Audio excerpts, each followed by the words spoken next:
চুইংগামের পায়েস খেয়েছেন কি কখনো? অবশেষে আমিও বানিয়ে ফেললাম সেই ভাইরাল চুইংগামের পায়েস, থুকু কাচের পায়েস।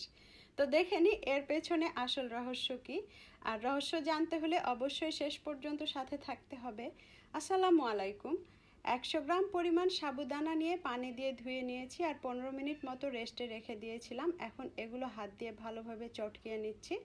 পরে দেখলাম যে নাড়ুনি দিয়ে বেশি সুবিধা হয়, তাই নাড়ুনি দিয়ে চটকিয়ে নিলাম। আর এগুলো দলা তৈরি করে ছোট ছোট গোল গোল নাড়ু বানিয়ে নিলাম।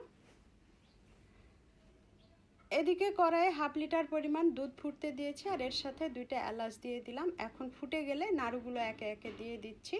আর একটু সিদ্ধ হলে 150 গ্রাম পরিমাণ চিনি দিয়ে দিলাম আর সামান্য লবণ। এখন অপেক্ষা করছি কখন কাঁচ তৈরি হয়। তো না, কাঁচের পায়েস তো শেষ পর্যন্ত হলোই না। এলাচগুলো তুলে ফেলে নাড়ুগুলো তুলে নিয়ে নিলাম। আর এখন এই নাড়ুগুলো হাত দিয়ে টেনে দেখি যে একেবারে চুইংগাম হয়ে গেছে। আর এখন এই চুইংগামকে কাঁচ বানানোর চেষ্টা, আমাকে তো সে ভাইরাল কাঁচের পায়েস রান্না করতেই হবে। তো অবশেষে কাঁচ বানিয়ে ফেললাম, ছিঁড়ে ছিঁড়ে আর কি। এখন এগুলো আবারও ফুটন্ত দুধে দিয়ে দিলাম আর কয়েকটা নাড়ু বেঁচে ছিল সেগুলোও দিয়ে দিলাম। তো অবশেষে তৈরি হলো ভাইরাল, ইউটিউব বলেন ফেসবুক বলেন যেখানে বলেন না কেন, কাঁচের পায়েস।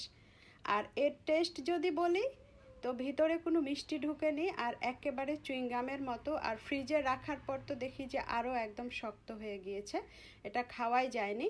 তো এর চাইতে আমি যা দেখলাম সাবুদানার পায়েস অনেক ভালো। সবাই ভালো থাকবেন, আল্লাহ হাফেজ।